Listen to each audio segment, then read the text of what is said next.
ఉన్న బంగారాన్ని విడిపించి ఆ రోజు ఆన్లైన్ రేటుకే మేము కొంటాం. Sharma gold company. నమస్కారం, వెల్కమ్ టు సుమన్ టీవీ. నేను గీతాంజలి. ప్రస్తుతం మనతో పాటు ప్రవచనకర్త డాక్టర్ రామచంద్రుని రమేష్ కృష్ణ గురువు గారు ఉన్నారు. వారితో మాట్లాడదాం. నమస్కారం సార్.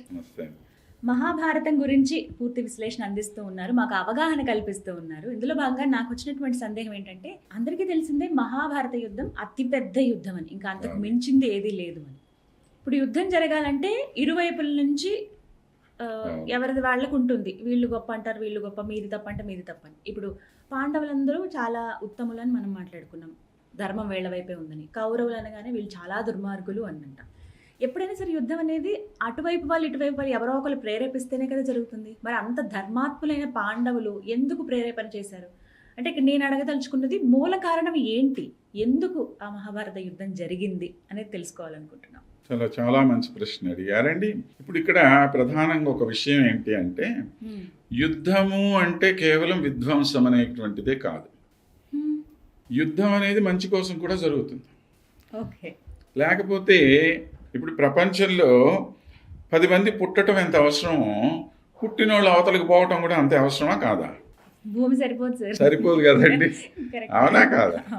అందుకనే పైన భగవంతుడు ఏం చేశాడు అంటే, సృష్టి చేయడానికి ఒక ఆయనకి డ్యూటీ పెట్టి, ఒరే నాయన నువ్వు సృష్టి చెయ్యి, ఇంకొక ఆయనకి ఇంకో డ్యూటీ ఏం పెట్టాడంటే, నాయన నువ్వు ఉన్నోళ్ళని తీసుకుంటూ పోతూ ఉండు బాబు అని చెప్పాడు. ఒక ఆయనకి బ్రహ్మగారని పేరు పెట్టాం, ఇంకొక ఆయనకి శివుడు గారని పేరు పెట్టాం. ఏమండి, ఇప్పుడు ఈయన సృష్టిస్తున్నాడు, ఆయన తీసుకొని పోతున్నాడు. అలా పోతూ ఉంటేనే ఈ ప్రపంచం మారుతూ ఉంటుంది, ముందుకు జరుగుతూ ఉంటుంది. మరి ఎవడు పోవాలి, ఎవడు ఉండాలి అని అంటే, ధర్మాత్ములైనటువంటి వాళ్ళు ఎంతమంది ఉన్నా భూమికి భారం కాదుట. భూదేవి వచ్చి ప్రార్థన చేస్తుంది భగవంతుడిని, అయ్యా మంచి వాళ్ళని నువ్వు ఎన్ని లక్షల కోట్ల మందిని సృష్టించినా నాకు వచ్చినటువంటి ఇబ్బంది లేదు, కానీ అధర్మాత్ముడైనటువంటి వాడు, అలాంటి వాడు ఒక్కడున్నా కూడా వాడి మొయ్యటం నాకు భలే కష్టం అయ్యా బాబు అంది ఆమె. మరి కౌరవుల రాజ్యంలో ఏమైపోయింది అని అంటే, యథా రాజా తథా ప్రజ అంటాం. వీళ్ళకు ఉండేటువంటి బుద్ధులు ఎలా ఉన్నాయో జనాలు కూడా అట్లనే తయారైపోతున్నారు. ఇంకా వాళ్ళ ఫ్రెండ్స్ కూడా అట్లాంటి వాళ్ళే కదా ఉంటారు. కాబట్టి ఇలాంటి వాళ్ళందరూ కూడా పెట్టేకిపోతూ ఉన్నారు. పెట్టేకిపోతూ ఉంటే వీళ్ళందరినీ కూడా ఇప్పుడు నాశనం చేయాల్సిన అవసరం ఏర్పడింది. ఎవడు చేస్తాడు ఇంత పెద్ద పని? ఒక భగవంతుడు మాత్రమే చేయగలడు. స్థితికారకుడే చేయగలడు అంతేనా? మహావిష్ణువు అంటే మహావిష్ణువు స్థితికారకుడు అనేది only one part of him. అది మనం గుర్తుపెట్టుకోవాలండి. అన్నీ ఆయనే చేస్తాడు. మళ్ళీ సృష్టి, స్థితి, లయ అనేటువంటివి 3 కూడా ఆయనవే పని. అంటే ఇప్పుడు ప్రధానమంత్రి ఉన్నాడు అనుకోండి, ప్రధానమంత్రి దగ్గర అన్ని పోర్ట్ఫోలియోస్ ఉంటాయా? ఉండవు. ఒకవేళ ఒక ఆయనేమో ఫారెన్ అఫైర్ మినిస్టర్ అంటాడు, ఇంకొక ఆయన హోమ్ మినిస్టర్ అంటాడు, ఒకళ్ళనేమో ఫైనాన్స్ మినిస్టర్ అంటాడు. అందరికి తలా ఒకటి ఇచ్చేస్తారు కదా. ఇచ్చిన తర్వాత ఒకటో రెండో తన దగ్గర పెట్టుకుంటాడు ఆయన. వీళ్ళందరికీ డ్యూటీలు ఇచ్చాడు కాబట్టి వాటి మీద ఈయనకి అధికారం లేదని అర్థం. ఆయనే కదా మెయిన్. విష్ణుమూర్తి కూడా అంతేనండి. స్థితి అనేటువంటిది ఆయనకు ఉండేటువంటి ఒక లక్షణం. అంటే ఆయనకు ఉన్నటువంటి ఒక పోర్ట్ఫోలియో. కానీ మిగిలిన అన్ని పోర్ట్ఫోలియోల మీద అధికారం మళ్ళీ ఈయనకి. ఇప్పుడు ఆ విష్ణుమూర్తి యొక్క స్వరూపమే ఈ భూలోకంలో ఇక్కడ ఉన్నటువంటి శ్రీకృష్ణ పరమాత్మ. అవునా? ఇప్పుడు కృష్ణ పరమాత్మ ఏం చేయాలి? ఈ యుద్ధం అనేటువంటిది జరిపించగలగాలి ఆయన. అందుకనే అర్జునుడు పరిగెత్తిపోతూ ఉంటే, ఒరే నాయన పోమాకరా బాబు అని చెప్పి పట్టుకొని వెనక్కి తీసుకొచ్చి యుద్ధం చేయించాడు ఆయన చేత. మనం అంటుంటాం, ఏముంది భగవద్గీత చదివితే ఏముంది, భగవద్గీత అంతా వేదాంతము, అది ఇది ఏదో చెప్పి అంతా సన్యాసులం అయిపోవాలా, మేమేమన్నా వైరాగ్యులం అయిపోవాలా అని మాట్లాడుతుంటారు. అసలైన విషయం తెలియక మాట్లాడేదే అది. మరి ఇంత భగవద్గీత విన్న తర్వాత అర్జునుడు ఏమయ్యాడు? అన్నీ వదిలేసి వెళ్ళిపోయాడా? యుద్ధం చేశాడా? యుద్ధమే కదా చేసింది. అంటే నువ్వు నీ పని చెయ్యరా అని చెప్పడానికి భగవద్గీత కావాలనా? నీ పని వదిలేసి అరణ్యాల్లో పోయి కూర్చోరా అని చెప్పడానికి భగవద్గీత కావాలనా?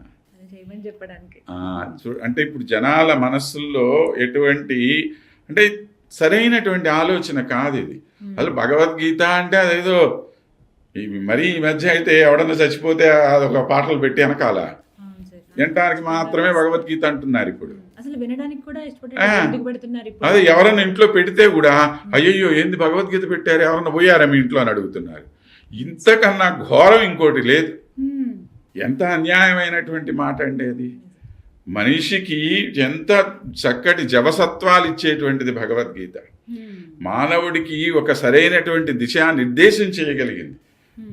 ఇవాళ మన స్వామి వివేకానంద ప్రపంచంలో ఇంత గొప్పవాడు అంటున్నామే, ఆ స్వామి వివేకానందకి ప్రేరణాస్పదమైనటువంటిది భగవద్గీత కాదా?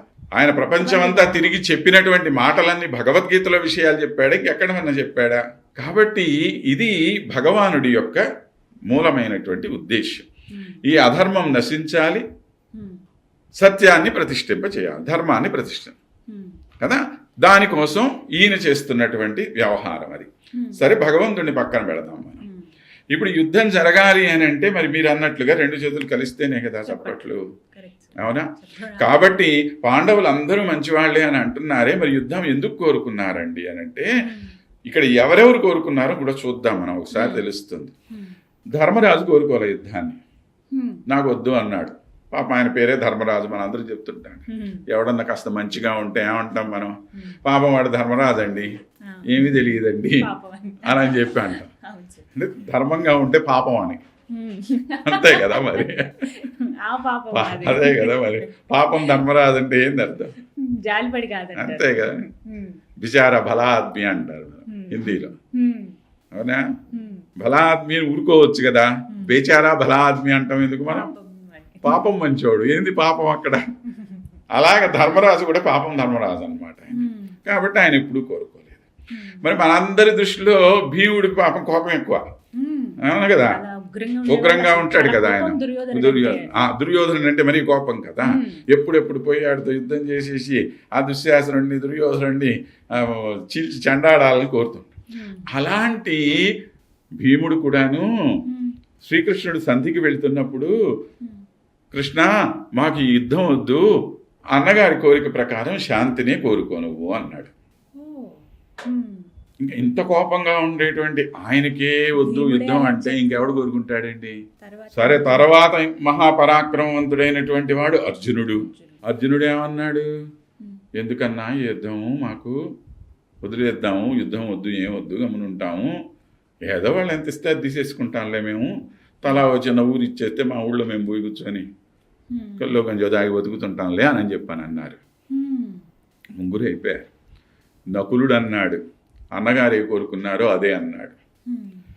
కోరుకోనటువంటి వాడు ఎవరు అని అంటే సహదేవుడు ఒప్పుకోలే. ఆఖరి వాడు, అందరికన్నా చిన్నవాడు, పాపం చాలా కోమలంగా ఉండేటువంటి వాడు అనుకుంటూ ఉంటారు. అలా నిశ్శబ్దంగా ఉండేవాళ్ళే చాలా గట్టిగా ఉంటారు. కాబట్టి ఈ సహదేవుడు అన్నాడు, ఏంది వాళ్ళతో పోయి మనం సంధి చేసుకోవటం ఏంటి, అలాంటి వాళ్ళతోనా మనకిది, అసలు ఆ మాటే వద్దు, పోవాల్సింది మనం యుద్ధానికి, అసలు నువ్వు అసలు అక్కడికి పోవద్దన్నాడు. సంధి లేదు, రాయబారం లేదు, ఏమీ లేదు, పోదాం డైరెక్ట్ అటాక్ అంతే అన్నాడు. తర్వాత సాత్యకి, కృష్ణుడి యొక్క సోదరుడైనటువంటి సాత్యకి కూడా మహాకోపం వీళ్ళంటే. బలరాముడికి మళ్ళీ కాదు, అన్నగారు ఉన్నారు కదా, బలరాముడికి దుర్యోధనుడి మీద మంచి అభిప్రాయం. దుర్యోధనుడు ఆయన శిష్యుడు, ఆయన దగ్గర గదా యుద్ధం నేర్చుకున్నాడు. దుర్యోధనుడు అంటే కాస్త ఇష్టం, కానీ వాళ్ళు చేసేదేమో అదో పని పాపం. అందుకని ఏం చేయలేక ఈయన ఏం చేశాడు, ఈ యుద్ధం ప్రారంభం అవ్వబోతున్నది అని అనుకోగానే ఏ వైపు ఉండాలో అర్థం కాలే ఆయనకి. ఏ వైపు ఉన్నా కష్టమే. పాండవులు మంచివాళ్ళు తెలుసు, అలా అని చెప్పి కౌరవుల వైపుకి వెళ్ళటానికి కౌరవులు ఏమో చేస్తుంది అన్యాయము, లేదా కౌరవులు తన వాళ్ళు అని అనుకోవటానికి కౌరవులు దుర్మార్గంగా ఉన్నారు. పాండవుల వైపు వస్తే దుర్యోధనుడికి కోపం వస్తుంది, తన శిష్యుడు అని చెప్పి వదిలేసేసి తీర్థయాత్రలకు వెళ్ళిపోయాడు. మీకు భారతంలో ఇద్దరు ప్రముఖమైనటువంటి వాళ్ళు పార్టిసిపేట్ చేయనటువంటి వాళ్ళండి. ఒకడు రుక్మిణీదేవి యొక్క అన్న రుక్మి, రెండో ఆయన బలరాముడు. వీళ్ళిద్దరే భారత యుద్ధంలో పార్టిసిపేట్ చేయని వాళ్ళు, మిగతా అందరు రాజులు పార్టిసిపేట్ చేశారు, ఇద్దరు మాత్రం చేయరు. రుక్మిణి ఎందుకు పార్టిసిపేట్ చేయలేదంటే తర్వాత చెప్పుకుందాం, మళ్ళీ ఇప్పుడు కాదు. తప్పకుండా. అరే తర్వాత చివరికి ఎవరు? ద్రౌపది. ద్రౌపది దగ్గరికి వచ్చేసరికి ఇంకా ఆమె మహోగ్రంగా లేచింది. ఏమయ్యా అసలు ఏం మాటలు మాట్లాడుతున్నారు? ఎవరితో సంధి చేసుకుంటారు మీరు? పేరుకి 5 ఉన్నారు మొగుళ్ళు, నాకు దేనికోసం ఉన్నారు మీరు? మీ భార్యని ఆమెన బట్టలు ఊడదీసి నిండు సభలో నుంచోబెడితే పిలిస్తే రక్షించటానికి ఒక్కడికి కూడా ధైర్యం లేకపోయింది. చివరికి అన్నా నిన్ను పిలవాల్సి వచ్చింది కదా, కృష్ణుడిని అడిగిందా? అంటే కృష్ణుడు రాయబారానికి వెళ్తున్నాడు కదా, ఆ సందర్భంలో జరిగిన ఘట్టం ఇదంతా. నిన్ను పిలవాల్సి వచ్చింది, నువ్వు వచ్చావు రక్షించావు కాబట్టి నేను బతికి బయట పెట్టాను, లేకపోతే నా పరిస్థితి ఏంటి? సరే ఇవాళ వద్దు యుద్ధం, పోదాం అందరం హస్తినాపురానికి. ఇప్పుడు హస్తినాపురానికి నేను పోతే ఏ పొజిషన్లో వెళ్తాను నేను అక్కడికి? మీరు చెప్పండి. ఒక రాజకుమారిగా వెళ్తానా, ఒక దాసీదానిలాగా వెళ్తానా? నేను ఏమన్నాడు ఆ రోజు నన్నువాడు దుర్యోధనుడు? ఏ దాసి రావే అని చెప్పి తొడగొట్టి చూపించాడు. అంటే నన్ను దాసి అని పిలిచాడా? నా తొడ మీద వచ్చి కూర్చోవే అన్నాడా? అంటే ఇప్పుడు నేను దాసీదానిలాగా అక్కడికి పొమ్మంటారా? పోయి వాళ్ళ ఇంట్లో గిన్నెలు కడుక్కుంటూ కూర్చోమంటారా? ఇదే మీరు మీ భార్యకి ఇచ్చేటువంటి గౌరవం? మీకు చేత కాకపోతే చెప్పండి, నాకు 5 కొడుకులు ఉన్నారు, నా కొడుకులకు చెప్పుకుంటాను నేను, వాళ్ళు పోయి యుద్ధం చేస్తారు. ఇలాంటి పనికి మాలో ఎందుకు నాకు మూళ్ళు అంతే. కోపం రాదా అండి? మరి జరిగినటువంటిది ఏమన్నా మామూలు ఘట్టమా అది? అంతా ఇంత అవమానమా ఒక రాజకుమారి? అలాంటి ఆమె పట్ల వీళ్ళు చేసినటువంటి దుర్మార్గం ఎంత? ఇంత దుర్మార్గం జరిగితే మీరు ఇవాళ సంధి అని చెప్పి ఎలా అంటారు అని చెప్పి ఇలాగా వీళ్ళు ముగ్గురు ప్రధానమైనటువంటి కారణం. అంటే మానవ మాత్రం మన వైపు నుంచి కూడా ఉండాలి కదా, ఏదో దేవుడు సంకల్పించాడు జరిగిపోయిందంటే కుదరదుగా.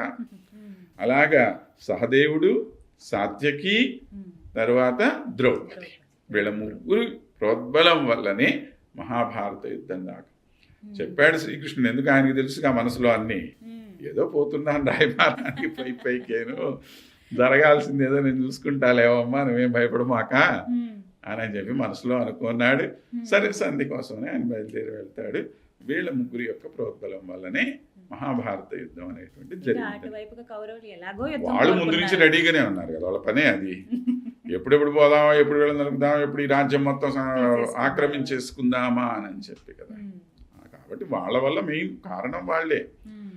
అది వీళ్ళందరికన్నా అసలాయన ముసలాయన ఉన్నాడు అక్కడ, ధృతరాష్ట్రుడు. మహాభారతం గురించి చెప్పి అంటారు, అసలు ఇక్కడ పైన ఉండేటువంటి చెట్టు కొమ్మలు పూలు ఇవన్నీ కూడాను ఎవరు? దుర్యోధనుడు చెట్టు మానన్నారు. కొమ్మలు ఎవరు అని అంటే ఎవడు? కర్ణుడు అన్నాడు. ఆ పైన ఉండేటువంటి ఆకులు పూలు ఇవన్నీ ఎవరంటే ఆ దుశ్శాసనుడును శకుని మామ, ఈ శకుని వీళ్ళందరూ అని చెప్పి అన్నారు. మరి ఈ చెట్టుకి వేళ్ళు ఎవరయ్యా అని అంటే ధృతరాష్ట్రుడు అని చెప్పారు. ఈ చెట్టు ఆ మూలం ఆయనకుంది కాబట్టి అంత దుర్మార్గుడు ధృతరాష్ట్రుడు. మరో సందర్భంలో చెప్పుకుందాం ఆయన చేసినటువంటి దుర్మార్గం ఎంతది అనేటువంటిది. కాబట్టి మహాభారత యుద్ధానికి వీళ్ళు మెయిన్ ప్రోద్బలము అని చెప్పి మనం అనుకోవచ్చు అనేటువంటి మాట. చాలా క్లియర్గా కళ్ళ కట్టినట్టు చెప్పారు సార్, చాలా చక్కగా చెప్పారు. థ్యాంక్ యూ అండి, నమస్కారం.